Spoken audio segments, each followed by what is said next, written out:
하나님은 근본에 충실한 사람에게 풍성한 복을 부어주십니다. 하나님 아버지는 좋은 분이시죠. 그리고 좋은 것을 주기 원하십니다. 마태복음 7장 11절에 보시면 너희가 악한 자라도 좋은 것으로 자식일 줄 알거든 하늘에 계신 너희 아버지께서 구원한 자에게 좋은 것으로 주시지 않겠느냐.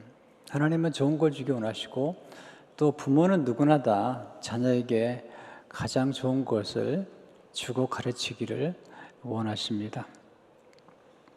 하나님 아버지께서 우리에게 가장 원하시는 것, 그것은 뭘까요? 근본에 충실하는 것입니다. 왜냐하면 근본에 충실할 때 모든 좋은 것이 따라오기 때문입니다. 하나님 원하시는 근본은 하나님을 경외하는 것입니다. 근본이란 사물이 발생하는 근원을 의미합니다. 근본이란 한문을 살펴보십시오. 근본이란 뿌리 근의 밑 본의 합성어입니다. 이 두 단어 모두 뿌리, 기초, 기원, 근원이란 뜻을 내포하고 있습니다. 근본이란 나무의 뿌리와 같습니다. 뿌리가 없이 나무가 있을 수 없죠. 또 집에 기초가 없이 건물을 세울 수가 없는 것입니다. 특별히 오늘 그 어린이 주일 맞이해서 부모님들이 자녀들에게 가르쳐야 될 것이 뭘까요? 근본입니다. 근본을 잘 세우는 것, 하나님을 경외하고 또 부모를 공경하고 또 스승을 존경하는 아주 기본이죠. 왜냐하면 그 기본과 근본을 잘 가르칠 때 모든 좋은 것들이 따라오기 때문이죠. 제가 축구를 자주 보진 않지만 손흥민 선수를 되게 좋아해요. 근데 그 아버지가 쓴 그 책을 읽으면서 그 아들이 훌륭하게 된 것을 알게 됐는데, 손흥민 감독은 모든 것은 기본에서 시작된다, 그렇게 가르쳤습니다. 기본, 중요한 거죠. 미식 축구의 전설적인 감독 중에 한 분이 빈스 롬바르드입니다. 그분은 이렇게 강조하죠. 프로들은 날마다 기초를 잘 다진다. 모든 탁월함의 비밀은 기본에 충실한 데 있습니다. 기본기 또는 자세가 삐뚤어지면 결국은 미래가 없죠. 뭐든지 기본에 충실해야지 미래가 밝습니다. 우리 부목사님들이 설교를 잘해요. 가끔 부목사님들이 물어보죠. 어떻게 하면 설교를 잘할 수 있냐고. 제가 얘기합니다. 잘하려고 하지 말고 바르게 하려고 하십시오. 잘하는 건 기술이죠. 그러나 바르게 하는 것은 기본인 것입니다. 어제 우리 오은철 목사님 새벽기도 설교가 정말 탁월했습니다. 목회자이기 때문에 탁월한 설교를 들으면 굉장히 감동이 되고 흥분이 되죠. 목사님 설교를 들을 때마다 제가 감동을 받는 이유는 목사님이 기본에 충실한 설교를 하기 때문이죠. 여러분, 기본에 충실하지 않고는 탁월함이나 어떤 통달의 경지, 공교함의 경지에 이를 수가 없습니다. 우리 오케스트라 또 우리 성가대가 늘 섬겨주시는데 탁월한 연주를 볼 때마다 기본을 생각하죠. 왜냐하면 기본기가 잘 되어 있으면 발전은 상상을 초월합니다. 근데 당장은 잘하는 것처럼 보이지만 기본에 충실하지 않은 사람 미래가 없습니다. 그리고 일정한 경지에서 머무르고 말아요. 그런데 정말 기본이 잘 되어 있으면 탁월함의 경지를 계속해서 또 다른 디멘션으로 치고 올라가는 것을 보게 됩니다. 하나님 원하시는 기본과 근본이 뭘까요? 첫째로 하나님을 경외하는 것이 근본이죠. 우리 자녀들에게 하나님을 경외하는 근본을 가르치는 것은 지혜입니다. 자문장 7절을 보시면 여호와를 경외하는 것이 지식의 근본이거늘.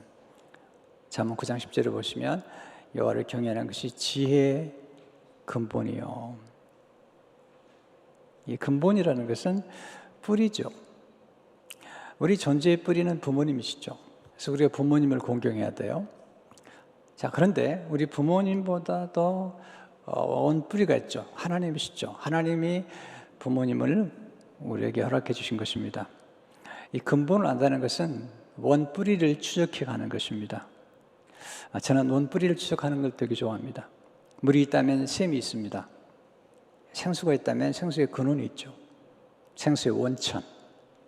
하나님이 생수의 원천이신데 사람들은 생수의 원천을 버린 것입니다. 예레미야 17장 13절을 보게 되면 이스라엘 소망이신 여호와여 무릇 주를 버리는 자는 다 수치를 당할 것이라. 무릇 여호와를 떠나는 자는 흙에 기록이 되오리니 이는 생수의 근원이신 여호와를 버립니다. 여러분, 생수의 근원을 깊이 묵상하십시오. 왜냐하면 생수는 우리 인생의 공급의 원천이기 때문이에요. 인생의 문제는 공급의 문제예요. 네, 굉장히 중요한 거죠. 며칠 전에도 차를 가스가 거의 바닥이 났어요. 그래서 차를 세우고 가스를 가득 채웠는데 기분이 좋았습니다. 가스 게이지가 자꾸 바닥에 됐다는 굉장히 좀 초조한 느낌이 들잖아요. 근데 가스만 가득 채워도 기분이 좋은데요. 근데 우리가 공급을 꾸준히 받잖아요. 근데 공급을 받을 때 가장 중요한 공급이 뭐냐면 지속적인 공급입니다. 지속적인 공급. 또는 정기적인 공급. 어떤 분이 돈에 대해서 가르치는 그런 강의를 들은 적이 있는데 그분이 가장 좋은 돈은 무슨 돈인가 얘기할 때 정기적으로 들어오는 돈이 가장 좋은 돈이래요. 그러니까 지속적인 공급, 그리고 정기적인 공급, 그리고 영원한 공급, 그것은 원천으로 돌아가던데 그렇게 영원하고 그리고 지속적으로 공급해 주신 분은 하나님밖에 없죠. 그래서 우리는 거듭 원천으로 돌아가야 됩니다.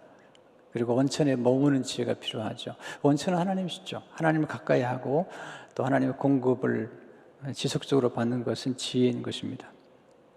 근데 하나님을 경외하고 또 하나님의 은혜를 지속적으로 받을 수 있는 가장 근본적인 게 하나 있는데 그것은 성품입니다. 성품. 이 성품은 우리 인생의 자세와 같은 거죠. 어떤 분은 자세가 빼딱해요. 그 좋은 자세가 아닙니다. 성품이 삐뚤어진 것인데요.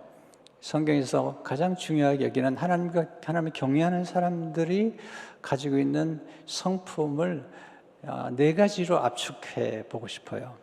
이제 다음 주면 이제 경외하면 축복 시리즈 설교를 마치게 되는데 이제 거의 결론 부분에서 그동안 나눈 말씀들을 다시 한번 반복하고 그리고 요약할 필요가 있다 생각이 됩니다. 특별히 4가지 성품 나누고 싶은데요. 첫째로 하나님을 경외하는 사람은 겸손합니다. 겸손을 아무리 강조해도 지나치지 않습니다. 잠언 22장 4절을 보시면 겸손과 여호와를 경외함의 보상은 재물과 영광과 생명이니라. 잠언 15장 33절을 보시면 여호와를 경외하는 것은 지혜의 훈계라 겸손은 존귀의 기잡이니라. 여러분, 교만한 사람이 계속 잘 되는 법은 없습니다. 인생을 살아보면 알 수 있습니다. 당장 잘 되는 것처럼 보이지만 스스로 몰락하죠. 역사가 증명해주고 우리가 조금만 나이가 들어가면 주위 사람들을 관찰하다가 알게 됩니다. 교만한 사람의 특징은 남의 말을 듣지 않습니다. 그리고 자기의 성공이 마치 스스로가 만들어낸 성공인처럼 생각하죠. 겸손한 사람은 절대로 그렇게 생각하지 않습니다. 다른 사람을 통해서 하나님의 은혜로 성공하고 또 잘 되게 되는 것이죠. 다른 소장어제를 보게 되면 하나님 교만한 자를 대적하실 때 겸손한 자들에게는 은혜를 주시니라. 겸손한 사람은 자신의 부족함을 알기 때문에 잘 배웁니다. 그리고 다른 사람을 존귀히 세워주기 때문에 사람을 얻게 되죠. 인간관계가 좋습니다.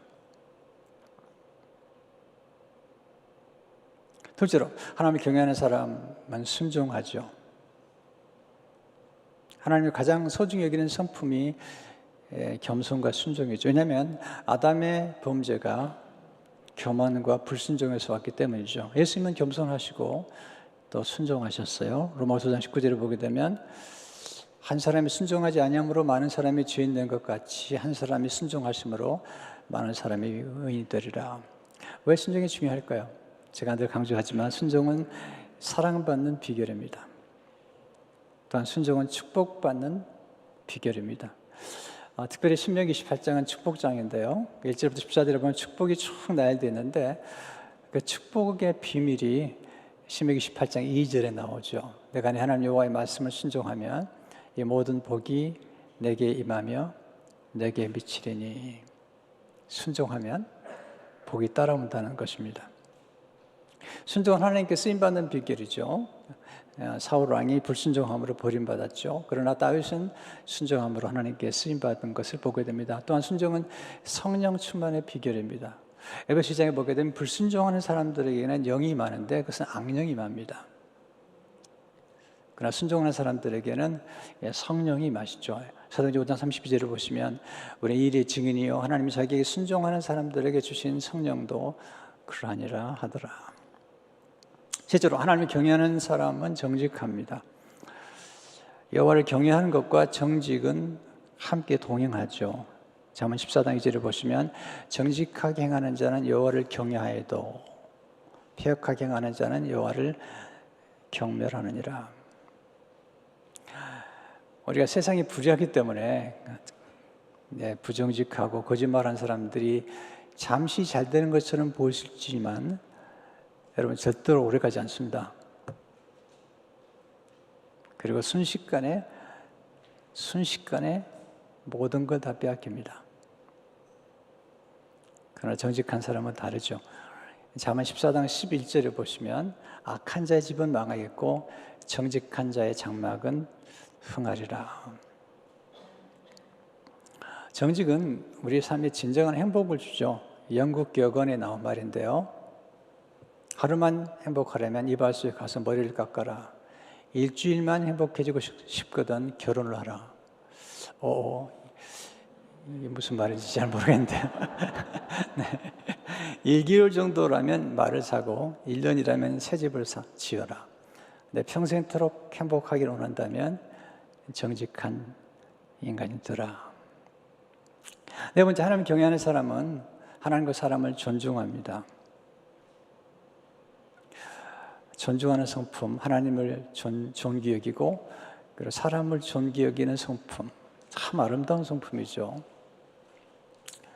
사무엘상 2장 30절 말씀, 나를 존중히 여기는 자를 내가 존중히 여기고 나를 멸시하는 자를 내가 경멸하리라. 존중은 존중을 낳죠. 우리는 어느 누구도 멸시하거나 경멸해서는 안 됩니다. 하나님의 형상을 따라 지음받은 모든 사람은 우리가 존중해야 될 대상입니다. 인격이 아름다운 사람들은 소외되고 그리고 어려운 사람들을 존중하죠. 정말 부탁드리지만 식당에 가셔서 식사하실 때 식당에서 섬기는 분들을 좀 존귀히 여겨주시면 좋겠어요. 가끔 식당에 가다 아주 불편한 모습들을 보게 됩니다.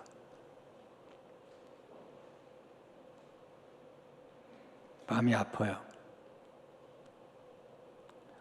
우리가 식당에서 섬기는 분들에게 함부로 대할 수 있는 그런 대단한 사람이 못 되죠. 만약 식당에 가서 함부로 말을 하거나 대한다면 그건 바람직한 인격이 아닙니다.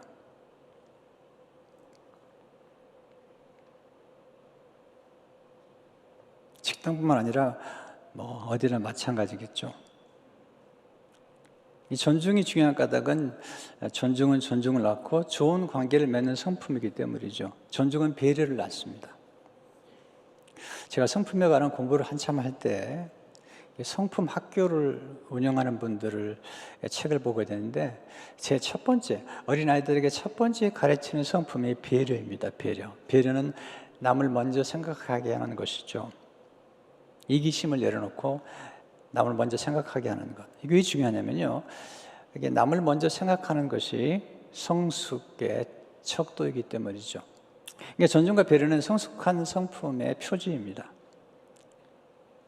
자신보다 남을 먼저 생각하고 또 남을 존귀히 여기고 자신보다 공동체를 먼저 생각하는 것. 이게 이제 존중과 배려의 열매인 것입니다. 두 번째, 하나님을 경외하는 후손은 풍성한 복을 받습니다.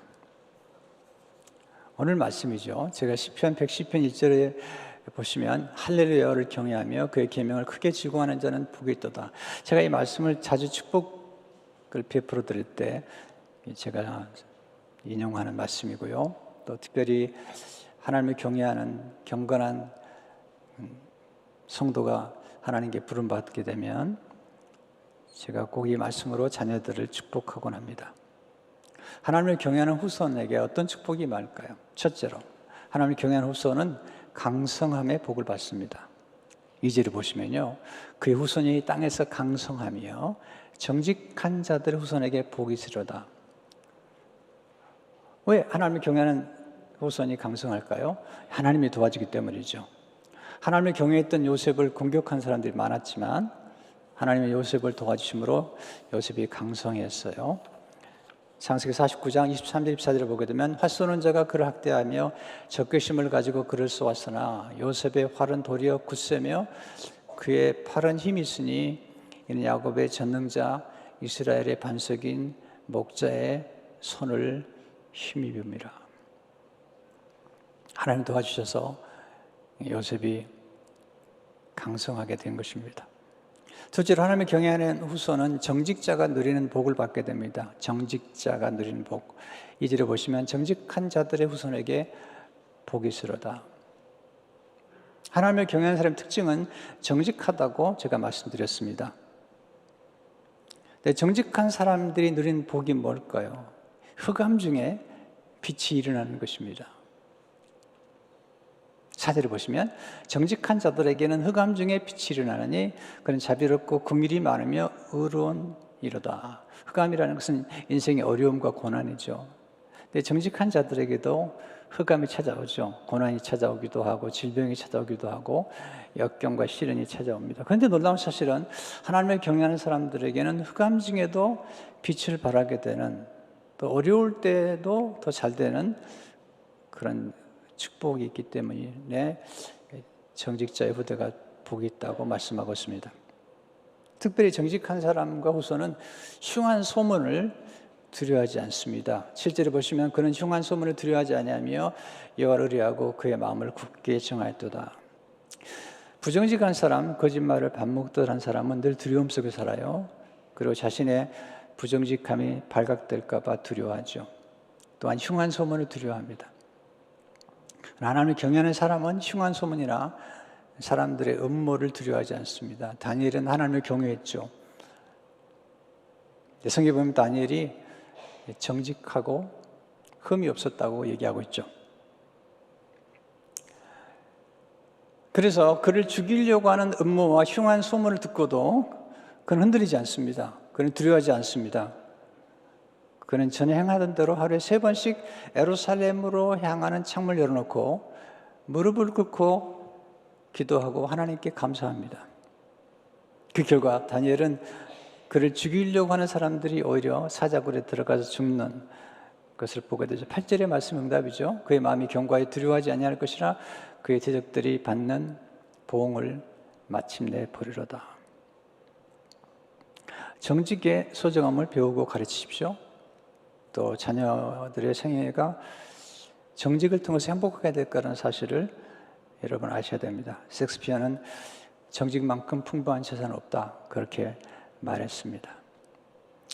제 어머님이 가난하게 생활하셨지만 특별히 제게 두 가지를 말씀하셨어요. 겸손해야 된다. 또 하나는 정직입니다.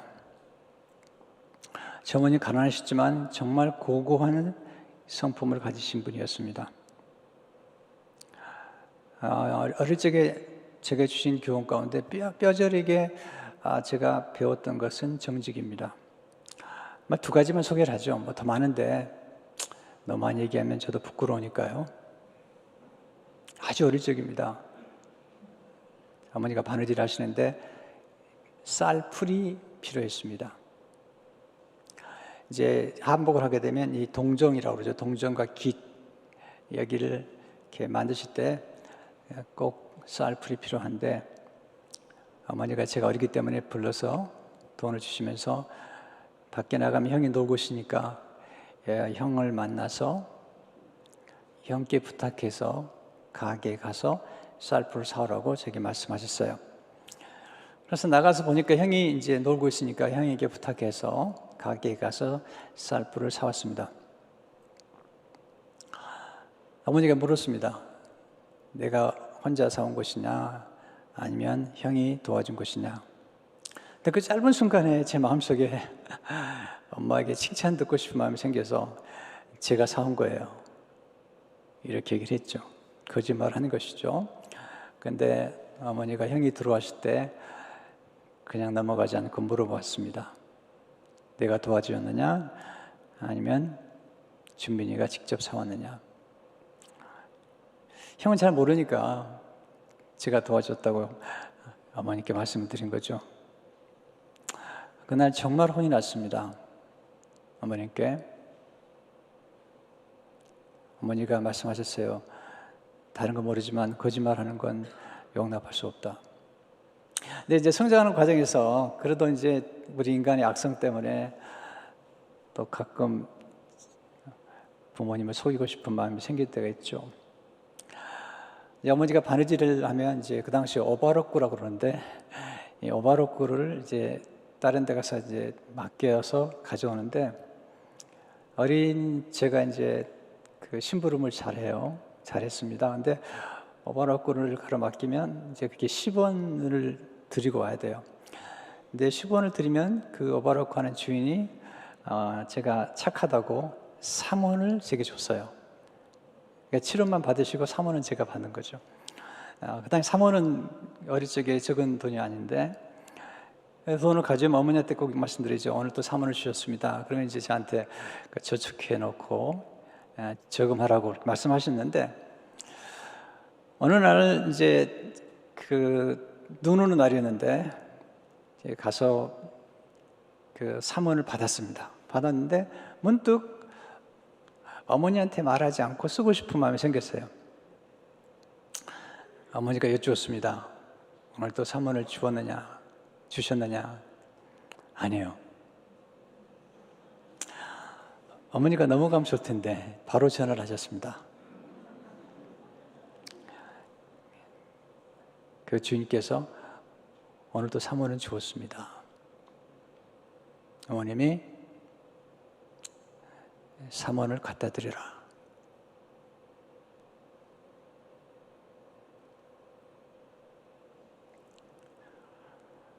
그 3원을 가지고 그 아저씨한테 갖다 드리는데 얼마나 부끄러웠는지요. 그 아저씨는 저를 볼 때마다 착하다고, 심부름 잘해서 착하다고, 비가 오는 날도 눈이 오는 날도 이렇게 착하다고 말씀하셨는데 그 3원을 갖다 드리니까 3원을 받고 다시 돌려주시면서 가져가라고. 그때 제 마음속에 이 거짓말이라는 게 얼마나 뼈저리게 부끄러운 일인지 그날 알게 된 것입니다. 그것은 어머니와 저의 사이뿐만 아니라 저를 아껴주신 그 아저씨와의 관계에서도 문제가 있었던 것이죠. 물론 제가 어머니 말씀대로 100% 정직하게 살 수 있다, 살아왔다고 얘기할 수는 없습니다. 그렇지만 정직이 얼마나 중요한지를 뼈저리게 알았습니다. 우리 큰아이가 이제 대학원을 마치고 이제 교사로 일하기 위해서 첫날 학교에 가는 날 불렀습니다. 명진아, 학교에서 일할 때 학교 물건을 손대면 안 된다. 학교 물건을 절대로 집으로 가져오면 안 된다. 학교에서 도네이션을 받는 일이 있다 하더라도 만져서는 안 될 돈을 절대로 만지면 안 된다. 네, 아직 시집도 안 가고 어린 나이인데 우리 딸이 제 교훈을 받아줬고 지금은 이제는 부교장으로 학교에서 일을 하고 있습니다. 어제는 처제가 제 집을 방문해서 식사를 하다가 이번 팬데믹 기간 동안에 제 처제가 이제 동서가 일하는 회사에서 일을 하는데 동서가 팬데믹이 오니까 직원들에게 얘기를 했습니다. 이제 월급 주기 어려우니까 EDD를 시청하라고. 그래서 급하게 제 처제가 생활이 어렵기 때문에 제 처제가 이제 다른 직원 한 사람과 먼저 EDD를 신청했어요. EDD를 신청하니까 이제 그 카드가 나왔죠. 근데 며칠 있다가 그 동서가 직원들을 모아놓고 나라에서 PPP가 나왔기 때문에 이제 다시 일해도 된다고. 근데 사실 그 당시에 EDD는 그 직장에서 받는 PPP, 그 직장에서 받는 월급보다도 더 액수가 많습니다. 처제가 물었습니다. 동서에게. 그냥 내가 EDD 받으면 어떻게 되냐고. 그랬더니 그러면 회사에서 일하지 못한다고. 제 동서도 만만찮아요. 그래서 회사에서 일을 계속하기로 하고 그리고 그 EDD 돈을 돌려드리는데 이게 시간이 지나니까 6,000불 이상 된 거예요. 그 돌려주는 것도 쉽지 않더래요. 그래서 아들이 버클리 나왔는데 부탁해가지고 3시간 이상 걸려서 전화를 해가지고 그 돈을 돌려주기로 하고 나중에 아주 복잡한 과정을 거쳐서 그 돈을 돌려주었습니다. 제가 하는 말이 그 돈은 제 돈이 아니잖아요. 제가 그렇게 얘기했습니다. 돈을 돌려준 것은 당연한 것이지만 더 중요한 게 하나 있었다. 그것은 아들에게 정직을 가르친 것. 만져서는 안 될 돈을 만지지 않는 정직을 가르친 건 정말 훌륭한 일이라고 제가 격려해 줬습니다.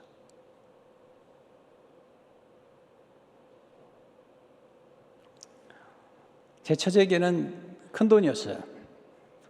그리고 돈도 필요한 형편인데도 불구하고 그런 결정을 했는데 제가 받은 감동은 그 돈의 액수를 떠나서 그 모든 과정을 그 아들이 도와준 거죠. 그 정부의 돈을 돌려주는 과정을. 그래서 제가 그런 일이 있습니다. 가장 좋은 유산을 남긴 거라고.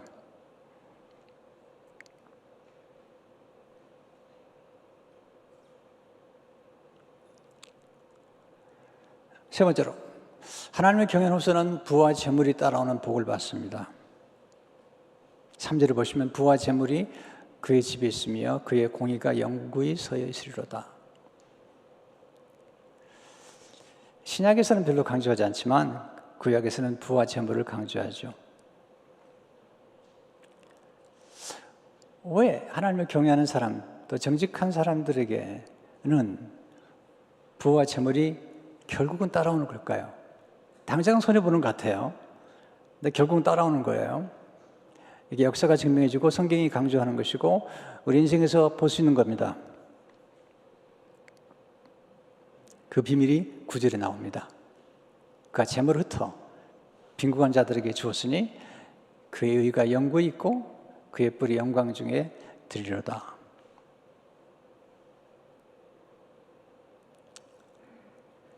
하나님은 기본에 충실한 사람을 축복한다고 말씀드렸는데요. 기본이 뭐냐면 농작의 법칙입니다. 하나님이 심지 않은 데서 거두는 분이 아닙니다. 농작의 법칙 중에 하나는 심은 종류대로 거두는 것입니다. 사랑을 심으면 사랑을 거두고, 존중을 심으면 존중을 거두고, 물질을 심으면 물질을 거두게 되어 있습니다. 이게 제가 경험한 거고 여러분도 경험하는 것입니다. 재물을 더 빈곤한 자들에게 나눠줬기 때문에 부와 재물이 따라오는 것이죠. 농작의 법칙 중에 또 다른 하나는 심은 것보다 많이 거둔다는 것입니다. 많이 베풀고 많이 심으면 거두게 되는데, 우리가 거두지 못하면 우리 자녀들이 반드시 거둡니다.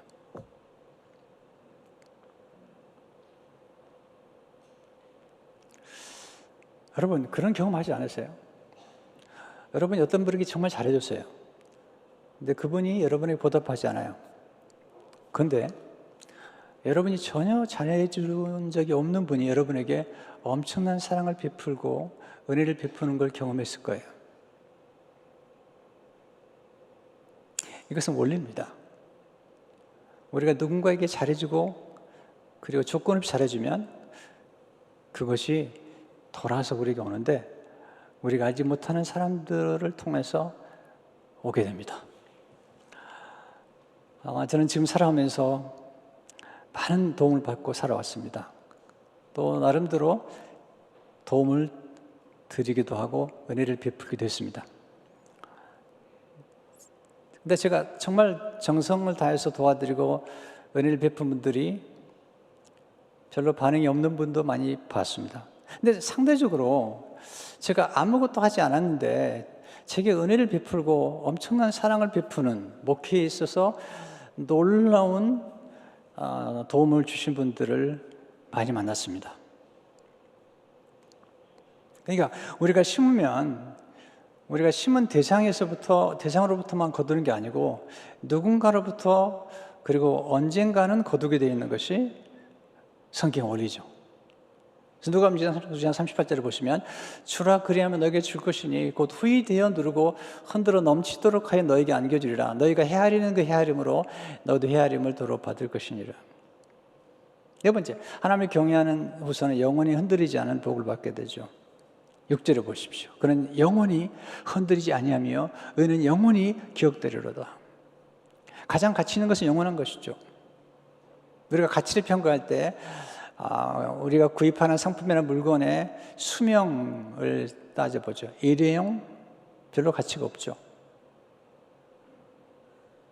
차도 중요한 것 같지만 길어야 몇십 년 되겠죠. 그러나 우리가 하나님께 받은 놀라운 축복, 하나님을 경외하는 사람에게 주신 축복은 영원한 것입니다. 영원히 흔들리지 아니하리라. 왜 그렇죠? 우리가 받은 의가 영원하기 때문이죠. 예수님의 은혜는 영원한 의입니다. 우리 의가 아니죠. 정직을 얘기했지만 우리가 정직해서 구원받은 건 아니죠. 예수 그리스도의 희생으로 우리가 구원받게 되었고, 예수 그리스도의 희생의 은혜를 받은 우리들이 그 은혜에 감격해서 정직이라는 성품을 우리가 형성하게 된 것이죠. 예수님의 나라는 영원한 나라죠. 모든 나라와 조직과 문명은 흥망성쇠가 있습니다. 그러나 하나님 나라는 영원하죠. 또 하나님 예수님의 생명은 영원한 생명이죠. 히브리서 12장 28절을 보시면, 그럼 우리가 흔들리지 않은 나라를 받았은즉 은혜를 받자. 이로 말미암아 경건함과 두려움으로 하나님을 기쁘시게 섬길지니. 마지막으로 부모의 지혜는 자녀에게 하나님을 경외하는 법을 가르치는 데 있습니다. 어떻게 가르치죠?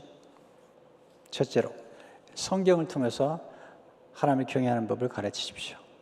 자녀들의 성경을 읽도록 하시고요. 그리고 성경을 또한 가르치십시오. 신명기 6장 1절을 보게 되면, 이는 곧 너희 하나님 여호와께서 너희에게 가르치라고 명하신 명령과 규례와 법도라. 너희가 건너가서 차지할 땅에서 행할 것이니 곧 너와 네 아들과 네 손자들이 평생에 내 하나님 여호와를 경외하며 내가 너에게 명하는 그 모든 규례와 명령을 지키게 하기 위한 것이며 또 내 나를 장구하게 하기 위한 것이라. 두 번째는 경외함의 축복과 유익을 통해 경외하는 법을 가르치십시오. 제가 이번에 여러분들에게 계속 경외함의 축복이 얼마나 중요하고 얼마나 유익이 되는지, 경외하는 사람은 복을 받게 되죠. 그리고 그 복을 유지할 수 있습니다. 여러분, 교만한 사람들은 복을 받은 것 같지만 유지하지 못합니다. 성공? 네, 어렵지만 성공을 유지하는 건 더 어렵습니다. 그리고 성공을 전수하는 것도 쉽지 않죠. 성경은 여호와를 경외하는 것이 보배라는 것입니다. 이 보배를 우리 자녀들에게 줘야죠. 이사야 33절을 보게 되면 내 시대에 평안함이 있으며 구원과 지혜와 지식이 풍성할 것이니 여호와를 경외함이 내 보배니라. 시편 3편 19절을 보면 주를 두려워하는 자를 위하여 쌓아두신 은혜 곧 주께 피하는 자를 위하여 인생 앞에 베푸신 애가 어찌 그리 큰지요. 마지막으로 부모의 모범을 통해서 경외한 법을 자녀에게 가르치십시오. 말도 중요하지만 모범이 더 중요한 것 같습니다. 자녀는 부모가 말한 대로 살지 않고 부모가 사는 모습을 따라 삽니다. 곧 부모의 모범을 따라 사는 것입니다. 로버트 풀검이 이런 말을 했어요. 아이들이 말을 안 듣는 걸 걱정하지 말고 아이들이 당신을 지켜보고 있다는 사실을 걱정하라.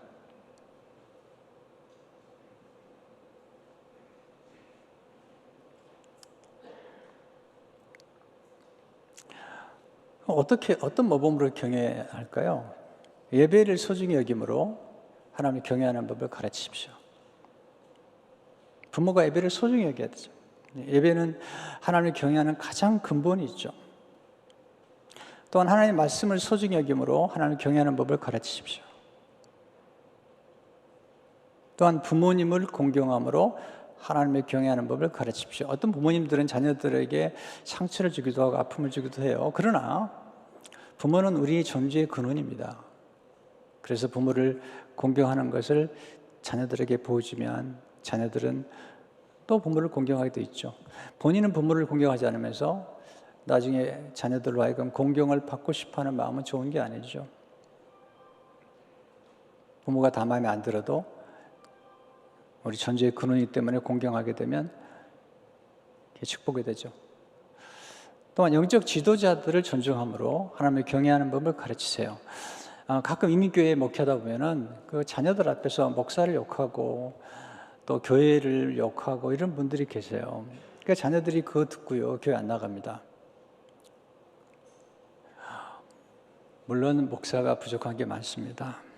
또 교회도 부족한 게 많지만 여러분, 병원이 문제가 없습니까? 여러분, 그러나 병원이 얼마나 소중한지 모릅니다. 훌륭한 의사도 많지만 또 문제가 있는 의사 선생님도 계시잖아요. 그렇다고 병원 안 가고 의사 선생님을 안 만나면 되겠습니까? 여러분, 자녀들에게 기본적으로 몇 가지를 가르치십시오. 그래서 영적인 지도자들을 존중하는 법을 가르치시고요. 학교 가면 스승님, 교수님, 또 병원에 가면 의사 선생님을 존중하도록 가르치세요.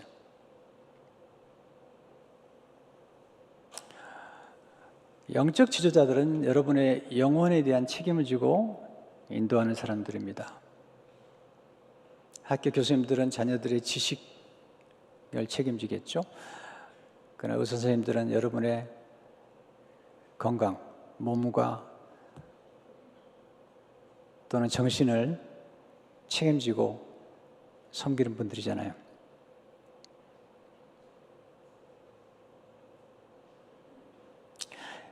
아주 기본적인 거지만 여러분들이 아이들과 함께 병원에 갔을 때 그 병원에 가서 선생님을 어떻게 대하는가를 자녀들이 보죠.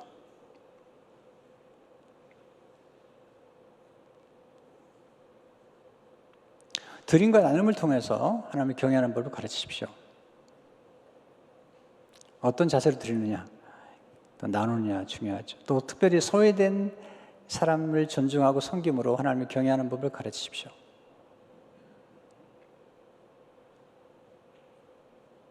인격적으로 돼야 됩니다. 누구든지 인격적으로 대하는 훈련을 하셔야 됩니다.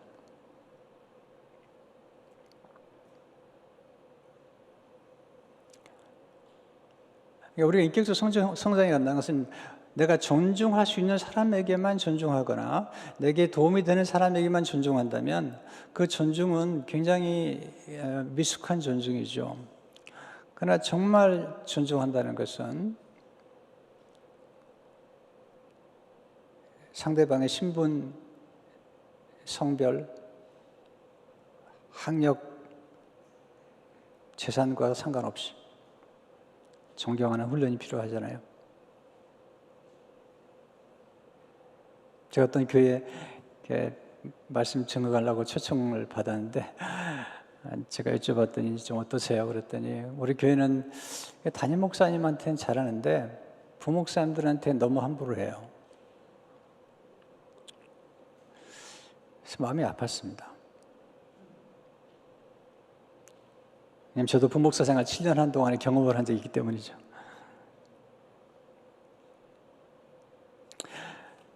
훌륭한 목사를 자꾸 찾으려고 하지 마시고요. 훌륭한 성도가 되는 것도 배우실 필요가 있습니다. 훌륭한 설교자를 찾는 것도 중요하지만 훌륭한 청자, 말씀을 잘 듣기 위해서 토요일이면 말씀을 전하는 목회자를 위해서 기도하고 또 마음을 준비하고 이런 자세가 사실은 복된 자세인 것을 우리는 알아야 됩니다. 특별히 환난의 때에 하나님을 신뢰함으로 하나님을 경외하는 법을 가르치십시오. 어려울 때 하나님을 신뢰하는 것을 자녀들이 봅니다. 그리고 거기서 배우는 것입니다. 하나님 우리가 거듭 기본에 충실하게 원하시죠. 우선순위가 기본을 가리키는 거죠. 마태복음 6장 33절을 보면 너희는 먼저 그의 나라와 그의 의를 구하라. 그리하면 이 모든 것을 너에게 더하시리라. 기본, 중요한 거죠. 탁월한 스승들은 언제나 기본을 강조했습니다. 간호 지고르라는 분이 유명한 유도 창시자신데요. 그분에 관한 이야기가 감동해요. 그럼 유도를 전 세계의 무술로 발전시키는 분이에요. 국제올림픽 때에 정식 종목으로 채택하도록 영향을 끼친 분입니다. 많은 사람들에게 존경을 받은 인물이죠. 그가 죽기 직전에 그의 제자들을 불렀습니다. 제자들이 스승의 유언을 듣기 위해서 모인 것입니다. 그는 이렇게 말했습니다. 나를 땅에 묻을 때 내 몸에 검은 띠를 매지 마라. 반드시 하얀 띠를 매어 묻어야 한다. 무도에서 하얀 띠는 초보자입니다. 견습생이죠. 제자들에게 거듭 기본으로 돌아가라. 그렇게 권면하는 것입니다. 제 목회 특징입니다. 거듭 기본으로 돌아갑니다. 그리고 거듭 근본을 다집니다.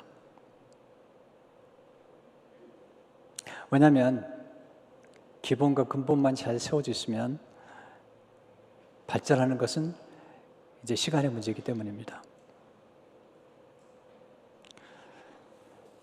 하나님을 경외하십시오. 그리고 부모님을 공경하십시오. 그리고 스승을 존중하시고 또 병원에 가면 우리 의사 선생님들을 존중하십시오. 그런 기본적인 자세, 경외함이 우리 삶에 필요한 것입니다. 너무 무거운 주제를 다룬 것 같아서 좀 죄송하지만 오늘 말씀을 기억하며 하나님을 경외하는 가운데 우리와 우리 후손들이 복을 받는 축복이 함께 하시기를 축원합니다. 하나님 아버지 감사합니다. 오늘 주신 귀한 말씀을 가슴에 새기고 또 우리와 후손들에게 가르침으로 우리 후손들이 우리보다 잘 되는 축복을 내려 주옵소서. 예수 이름으로